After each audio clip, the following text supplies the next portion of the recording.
So welcome to our AS12 English learning class. और आज की क्लास हमारी बहुत इंपॉर्टेंट क्लास है क्योंकि आज हमारी क्लास के अंदर हम लोग क्लॉजेस को ख़त्म कर लेंगे। और मैंने बहुत लास्ट क्लास में थोड़ा सा मैं एक जगह अटक रहा था, तो मैंने कहा चलो थोड़ा सा इसको मैं और डिटेल से पढ़ के आपको, तो आज बड़े अच्छे से मैं आपको बहुत शॉर्ट के अंदर ये जो चैप्टर है क्लॉजेस का, कि क्लॉजेस क्या होते हैं, ये मैं आपको ख़त्म कर दूंगा। आप लोग पिछली क्लास, इसको म्यूट कर लो गिरीश, ये पिछली क्लास 130th, गुड इवनिंग, पिछली क्लास 130th क्लास में जरूर देखना। और आज हमारी 131वीं क्लास है और सेकंड क्लास है क्लॉज बोल रहा हूँ क्योंकि क्लॉज क्लॉज पढ़ते पढ़ते दिमाग में क्लॉज ही घूम रहा है। सेकंड क्लास है क्लॉजेस की, ठीक है। तो लास्ट जो मैंने आपको छोड़ा था, तो हमने काइंड्स ऑफ सेंटेंसेस शुरू किए थे। काइंड्स ऑफ सेंटेंसेस के अंदर सिंपल, कंपाउंड, कॉम्प्लेक्स, मिक्स्ड, इस तरह से हमने सेंटेंसेस किए थे। फिर हमने काइंड्स ऑफ सबऑर्डिनेट क्लॉज शुरू किया था। और सबऑर्डिनेट क्लॉज क्या होता है?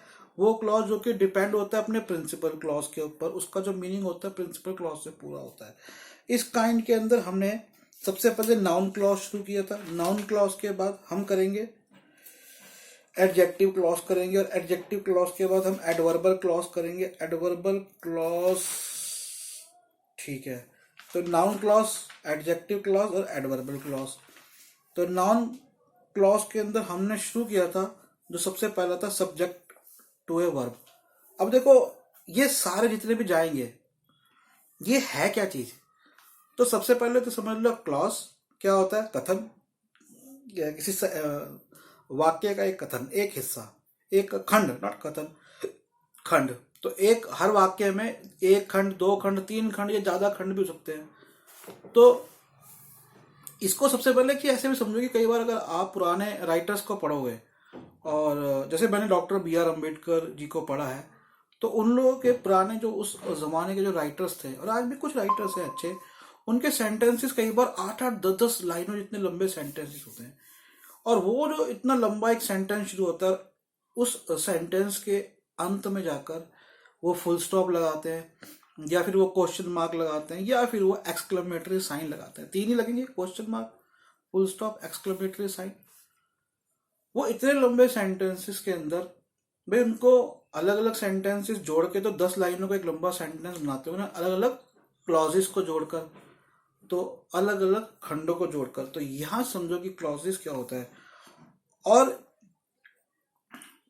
अब जो क्लॉज जुड़ते हैं, हम उनको जोड़ते हैं, उनको हम एंड से जोड़ते हैं, उनको हम whoever, whichever, who, which. तो ये सब जो अब मैं आज आपको वर्ड्स बताऊंगा, हालांकि इन वर्ड्स को हम देखेंगे कि ये एडवर्बल क्लॉजेस में आएंगे, एडजेक्टिव क्लॉजेस में आएंगे, या नाउन क्लॉजेस में आएंगे, लेकिन ये वर्ड्स को आप अभी कॉपी लेके लिख लेना। और इस वीडियो को एक बार अगर नहीं लिख पाओ, या जो लोग बाद में इस वीडियो को देख रहे हैं, वो पॉज करके अपनी कॉपी में नोट जरूर करिएगा। तो नाउन क्लॉज के अंदर अब दूसरी बात ये कि इसके अंदर है क्या, बेसिकली क्या है ये नाउन क्लॉज, एडवर्बल क्लॉज। तो सेंटेंस के अंदर एक या एक से ज्यादा क्लॉज, मतलब एक या एक से ज्यादा उसके पार्ट, उसके खंड। तो वो जो उसका जो खंड होता है, वो या तो नाउन का काम करेगा या एडवर्ब का काम करेगा। तो वो नाउन क्लॉज, एडवर्बल क्लॉज, इस तरह से होता है बेसिकली। अब देखो, अब ये सबसे पहले हम सब्जेक्ट टू ए वर्ब, तो इसमें क्या है? सब्जेक्ट टू ए वर्ब की वर्ब है, कहीं पे एक वर्ब आया, ये उसका सब्जेक्ट बन जाता है। जैसे when she will return is unknown, कि वो कब आए। अब वो कब आएगी, इस क्या है? वर्ब है। तो इस unknown, it is unknown, it is unknown, एक सेंटेंस इट इज अननोन, और एक सेंटेंस है शी विल कम। लेकिन मैंने क्या कहा? व्हेन शी विल कम, तो वो कब आएगी। तो ये जो है, ये सब्जेक्ट बन गया, किस चीज का बन गया? इट इज अननोन का। इज अननोन, क्या अननोन है? वो कब आएगी। तो ये सब्जेक्ट टू ए वर्ब भी काम कर सकता है। What she said was true, जो उसने कहा था वो ट्रू था। अब इसमें वर्ब कौन सा है? What she said it was true, it was true एक पार्ट होना चाहिए। व्हाट शी सेड एक पार्ट में, व्हाट शी सेड क्या हो गया इसका? सब्जेक्ट टू वर्ब, और वर्ब क्या है? It was true. वर्ब कौन सा है? वाज, या इस 24 का वर्ब है। अब सब्जेक्ट, ऑब्जेक्ट टू वर्ब, तो मैंने क्या, अब ये क्या था? सब्जेक्ट था। वर्ब का सब्जेक्ट था, अब ये वर्ब का ऑब्जेक्ट बन जाएगा। जैसे आई asked him what he wants, कि मैंने उससे पूछा, तो आई आस्क्ड हिम, ठीक है, object to a verb, what he wants. So what he wants जो है आपका ऑब्जेक्ट टू वर्ब बन गया है।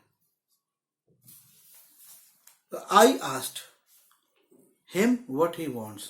तो इसको ऐसे आप इस ये वाला जो चैप्टर है इसका एक और इम्पोर्टेंस ये भी है कि इट्स नॉट कि आपको पूरा कोई ग्रामर में घुस के कहीं पे आपसे क्लॉजेस पूछे जा रहे हैं कि इसको क्लॉजेस का विभाजन करो या इसका ये बताओ कौन सा क्लॉज किस में है, इसमें कौन सा, ऐसा कुछ नहीं होता कभी। एटलीस्ट ग्रेजुएशन लेवल तक, 12th तक और उसके बाद जितना हमने ग्रेजुएशन, ऐसा कुछ नहीं होता। But it is important formation of the formation of sentences, क्योंकि clause is a part of formation of sentence. Sentences कैसे बनते हैं ये आप लोगों को इससे समझ में आएगा। Do you know when he will go. अब इसके अंदर क्या हो गया, एक का एक हिस्सा है डू यू नो और एक इसका हिस्सा है व्हेन ही विल गो। सो तुम्हें पता है, डू यू नो, तो नो क्या है हो गया, वर्ब हो गया। अब इस वर्ब का ऑब्जेक्ट क्या हो गया, व्हेन ही विल गो। तो ये जो इसमें ये इंपॉर्टेंट है कि ये ऑब्जेक्ट ऐसा ऑब्जेक्ट नहीं कि आपने एक वर्ड डाल दिया, ये ऑब्जेक्ट क्लॉज है, क्लॉज वाला ऑब्जेक्ट है, क्लॉज के रूप में, खंड के रूप में है। अब object of an infinitive, she wants to know why you beat her. अब शी वॉन्ट्स टू नो, वो जानना चाहती है, क्या जानना चाहती है, नो क्या है, इन्फिनिटिव है, शी वॉन्ट्स टू नो। अरे भैया क्या है, मुझे नहीं पता, मैं इसको कोई काउंट नहीं कर सकता, क्या जानना, मतलब प्रॉपर नहीं है, इन्फिनिटिव है। शी वॉन्ट्स टू नो आपको पता है इन्फिनिटिव होता है, क्या जानना चाहती है।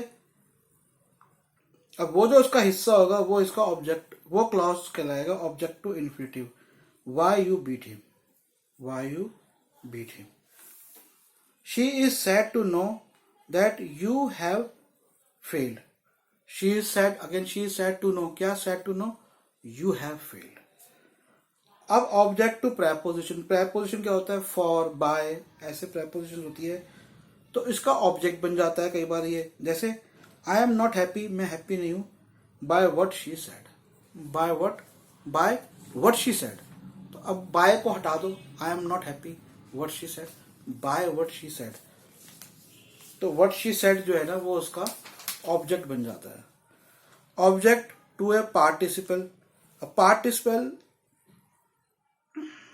क्या होता है, आईएनजी। जैसे fearing that the snake would bite her, she began to tremble. So fearing, अब डर रही हो, पार्टिसिपल क्या है, इसका ऑब्जेक्ट क्या है, दैट लॉयन वुड बाइट हर, कि वो लॉयन उसे, ये उसका ऑब्जेक्ट है पार्टिसिपल का। तो पार्टिसिपल को पूरा करता है। फिर आगे जो भी है, शी स्टार्टेड ट्रेम्बल, जो भी है। The wife went away saying, अब वाइफ वेंट अवे सेइंग, कह के चली गई, क्या कह के चली गई, वो उसका ऑब्जेक्ट है। That she would come in 2 days, कि वो 2 दिन में आएगी। ऐसे कॉम्प्लीमेंट, इस तरह से आप कॉम्प्लीमेंट भी कर सकते हो। कॉम्प्लीमेंट में क्या है, this is what she told me, this is what, ये ऐसा है, क्या है, she told me, what she told me, this is what she told me. It seems that it will rain tomorrow, कि कल बारिश होगी। तो इट सीम्स, ऐसा लगता है, क्या लगता है, कॉम्प्लीमेंट क्या करता है, इट विल रेन टुमारो। अब एक वर्ड होता है एपोजिशन, जो ग्रामर में आता है। एपोजिशन को मैं आप लोगों को 2 चीजों से समझाता हूं। चलो अभी फिलहाल इसमें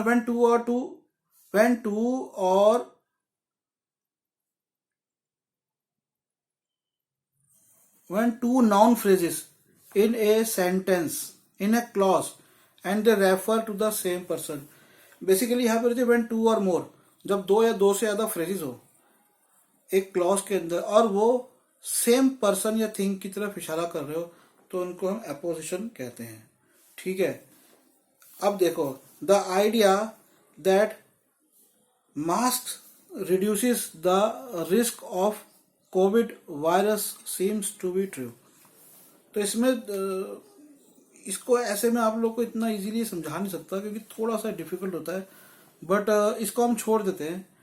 बट यहाँ पर जो एक चीज आया है वो आपको ये समझना है, जैसे the idea that mask reduces the risk of COVID seems to be true. So मुझे भी थोड़ा सा इसमें डिफिकल्टी है, इसको हम छोड़ते हैं, हम आगे बढ़ते हैं. ये इतना इम्पोर्टेंट नहीं है बट हम इसको कर रहे हैं एक तरह से, क्योंकि इससे हम थोड़ा सा जिनको सेंटेंसेस नहीं बनाने आते, तो ये वाला एक पार्ट नहीं है, तो इतना कोई डिफिकल्ट नहीं है इसके अंदर. मतलब इसमें इतना घुसना भी नहीं है, इसको नहीं भी करोगे तो कोई फर्क नहीं पड़ता. आगे से एडजेक्टिव क्लॉज समझ लेते हैं जो इम्पोर्टेंट है. एडजेक्टिव क्लॉज क्या होता है? एडजेक्टिव क्लॉज एक सेंटेंस में एडजेक्टिव. अब एडजेक्टिव क्या होता है आप लोगों को पता है कि कोई भी बात की खासियत विशेषता होती है, अच्छाई या बुराई दोनों, उसका काम करती है. ठीक है. अब रिलेटिव प्रोनाउंस कौन से होते हैं? हु, हुज, हुम, दैट, विच, एस से आरंभ करते हैं, इनको शुरू करते हैं. ठीक है. अब इनको सेंटेंसेस देखो, सेंटेंसेस से आपको और क्लियर हो जाएंगे. सेंटेंस है a boy who has made mischief. तो मैंने क्या बताया, किससे शुरू होते हैं? हु. तो ए बॉय. अब ये क्या है? Adverbial clause, adjective clause. Adjective clause मतलब पूरा क्लॉज ही वाक्य का एक खंड पूरा ही विशेषता बताएगा. तो ये वो एडजेक्टिव नहीं कि काला घोड़ा, ब्लैक डार्क हॉर्स, या ब्लैक हॉर्स व्हाइट हॉर्स, वो नहीं है. बिग स्मॉल, वो नहीं है. It is a collection of words. Complete clause will tell the quality. Adjective का काम करे थे. Boy, a boy. Now who is the boy? A boy who has made mischief. So who हमने लगा दिया, ये हमारा क्या लग गया? Relative pronoun. ठीक है. यहां से हमने शुरू किया. Who has made mischief. किसने? जिसने शरारत करी. कौन है वो? A boy. ठीक है. तो इस बॉय की विशेषता क्या है? Who has made mischief. तो ये पूरा एडवर्बल क्लॉज होगा. समझ में आ रहा है गिरीश? ये वाली बात समझ में आई? Yes sir. ठीक है. अगर इतना समझ में आ गया तो बस यही है इसके अंदर. यही सारे पुराने पहले वाले भी यही हैं और आगे वाले भी इसी तरह से, कि ये चीज समझनी है कि पूरा एक वर्ड्स का कलेक्शन जिसे हम क्लॉज कहते हैं वो पूरा ही एडवर्ब या एडजेक्टिव या नाउन की तरह काम करता है. मेन मोटी बात यही समझने की है.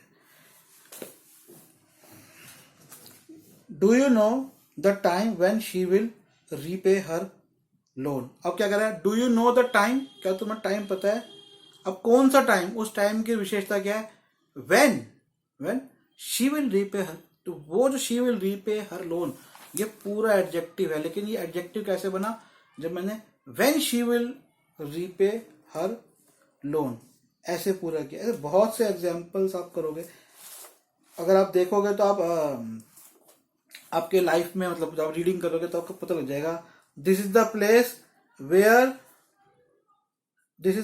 Where we spent our last summer. So this is the place. ये प्लेस है, कौन सा है? Where we spent our last summers, जहां पर हमने, वो विशेषता उस प्लेस की बताता है. तो ये हमारा एडजेक्टिव क्लॉज बनता है. No one knows the reason why she left him. She left him. No one knows the reason why she left him. No one knows the reason. कोई नहीं जानता why she left him. She doesn't like such stories as are. कौन सी stories होती है? As are. Like for example Harry Potter. She doesn't like such stories as are Harry Potter. तो as are Harry Potter भी एक adjective बन गया. क्या? किस चीज की? हैरी पॉटर जैसी कहानियां उसे पसंद नहीं है, तो हैरी पॉटर जैसी, as are हैरी पॉटर. ठीक है. ये आप लोगों को समझ में आ गया होगा. बहुत ईजी है, इसकी ज्यादा मैं एग्जाम्पल लेता. अब हम आते हैं एडवर्ब क्लॉज के ऊपर. एडवर्ब क्लॉज क्या होता है? अब एडवर्ब क्लॉज वो सबऑर्डिनेट क्लॉज है. सबऑर्डिनेट क्लॉज मतलब वो क्लॉज जो कि प्रिंसिपल क्लॉज से अपना मीनिंग पूरा करता है. ठीक है. जो सेंटेंस में एडवर्ब का काम करता है। एडवर्ब क्या होता है? वर्ब होती है क्रिया, और एडवर्ब होता है क्रिया विशेषण। हैप्पी वर्ब है और हैप्पीली खुशी से उसका क्रिया विशेषण होता है। तो हमने इस तरह से बहुत सारे एडवर्ब किए थे, ठीक है। तो अब ये करता क्या है? ये किसी दूसरे क्लॉज में आए हुए वर्ब, एडजेक्टिव या एडवर्ब को चेंज कर देता है। किस किस को चेंज करता है? किसी दूसरे क्लॉज में आए हुए वर्ब, एडजेक्टिव या एडवर्ब को चेंज करता है। अब इसके अंदर जो बताऊंगा ना, वो उसको ध्यान देना, ठीक है। अब फॉर एग्जाम्पल हम टाइम की बात कर रहे हैं, तो ये अलग अलग कंडीशंस होती है। Time, purpose, manner, condition, comparison, place, cause, reason, extent, result, contrast, ठीक है। तो ये अलग अलग चीजें हैं, ये अलग अलग परिस्थितियां हैं, ये अलग अलग काम को करने के एक तरीके होते हैं। जैसे एक समय में मैं काम करता हूं, तो I will do it in, when, whenever, ये सारे वर्ड मेरे यूज में करता हूं जब मैं समय में काम करता हूं। तो चलो इसके ऊपर ही कुछ समझते हैं। तो जब भी हम समय की बात करते हैं तो when, whenever, until, till, before, after, since, when, as soon as long as, इस तरह से, सो लॉन्ग एज, इस तरह के हम लोग सबऑर्डिनेटिंग कंजंक्शन लगाते हैं। तो ये सब क्या कहलाते हैं? Subordinating conjunction. तो जनरली इस तरह के फ्रेजेस या वर्ड्स को हम यूज करते हैं। जैसे she stood up when the principal came, कि वो खड़ी हो गई। Now she stood up the principal came, ये दो क्लॉजेस थे। She stood up, the principal came. She stood up when principal, तो मैंने व्हेन लगा दिया, ये मेरा एडवर्बल क्लॉज हो गया कि जब प्रिंसिपल आए। The doctor reached after the patient had died, तो डॉक्टर पहुंचे कब? The patient had died, after, बाद में, ठीक है। ये सारे वर्ड्स लगते हैं किसके बाद में? The patient had died. The patient had died पूरा उसका क्लॉज है। कौन सा क्लॉज है? ये हमारा एडवर्बल क्लॉज है, ठीक है। As soon as Amit saw Saundarya he ran to welcome her. As soon as, ये हमारा कंजंक्शन लगा, और एज को सबऑर्डिनेट, एज सुन एज क्या था? अमित सॉ, कौन सा? Soundarya, he ran to welcome हर। तो जैसे ही रैन टू वेलकम हमारा प्रिंसिपल है, ही रैन टू वेलकम, लेकिन उसको सबऑर्डिनेट हमारा एडवर्बल क्लॉज कर रहा है, ठीक है। ऐसे देखो प्लेस के लिए क्या होता है? वेयर, वेनेवर, विदर, वेंस, इन सब के एक बार मीनिंग भी देख लेना। Where, WHERE, where, whenever, WHERE, where, whither, WHITHER, whither, और वेंस, WHENCE, वेंस। अब एक सेंटेंस है, she will follow you whither you go. Whither माने WHITH, जहां भी, इसको हम वेयर एवर भी बोल सकते हैं। जहां भी तुम जाओगे वह तुम्हें फॉलो करेगी। तो जहां भी तुम जाओगे क्या है? She will follow you whither you go. He will make enemies wherever he goes, तो वो जहां भी जाता है वहां पर एनिमी। तो ये इस तरह से आप ये वाले वर्ड्स को जो लिख लो, और उनको आप सेंटेंस जो आप लिखोगे कि वो जहां भी जाता है, जहां भी जाता है।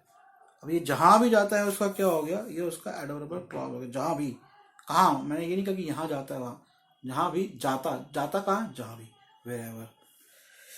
अब पर्पस को, उद्देश्य को प्रस्तुत करने वाले जो शब्द होते हैं आपके, that, so that, in order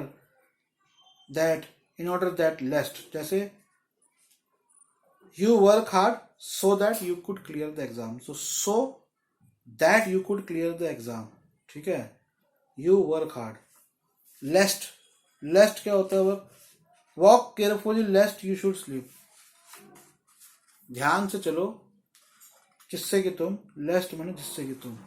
तो ये सब इजी है, आप लोग थोड़ा सा और बस आपको आसानी हो जाएगी सेंटेंसेस को बनाने। रीजन, कभी कारण को प्रस्तुत करना है तो उसका क्या होता है? Since, SINC, since. Because, BECAUSE, because. For, S, that, now that, ये सब को हम यूज करते हैं रीजन को प्रस्तुत करने के लिए, और इनसे हमारे एडवर्बल क्लॉज वाले सेंटेंस बनते हैं। He failed because he wasted his time. He failed because he wasted his time to he failed, एक सेंटेंस है, ही वेस्टेड हिज टाइम, क्यों, बिकॉज, क्योंकि, बिकॉज माने क्योंकि, अब इसके मीनिंग भी जरूरी है, क्योंकि, बिकॉज, फॉर इसलिए, एज जैसा कि, दैट जैसा कि, ये भी ऐसा ही होता है, नाउ दैट अब ये, तो ये सब पढ़ोगे धीरे धीरे और समझ में आ जाएगा। मैनर, किसी चीज का मैनर, मैनर क्या होता है, बर्ताव, व्यवहार प्रस्तुत करने के लिए, जैसे as, so, as if, as though, THOU though, according as, ठीक है, जैसे as you sow shall you reap, as you sow माने SOW सो, जैसा तुम बोओगे वैसा तुम रीप करोगे, मतलब काटोगे। Try to finish it as I have shown you. आगे आता है आपका adverbial clause of extent, extent माने कि किस हद तक आप कर सकते हो, जैसे कि एज फार एज, तो ये एज फार एज सुन, as far as, so far as, ये सब बहुत सारे मैंने पढ़े थे जो बुक्स, उनके अंदर यूज किए थे। जैसे as far as this is concern, ऐसे चलते हैं, as far as I think he will help you, as far as I think he will help you, तो जहां तक मुझे लगता है, एज फार एज जहां तक मुझे लगता है, ठीक है, जहां तक, as far as, so far as, जहां तक, इनको भी पढ़ना। कंडीशन होती है, कई बार आपको स्थिति दी होती है, जैसे कि आप यूज करते हो इन वर्ड्स को, सबऑर्डिनेटिंग कंजक्शंस को, जैसे if, unless, provide, in case, whether, ठीक है। कल शुरू करते हैं क्लास, बाय।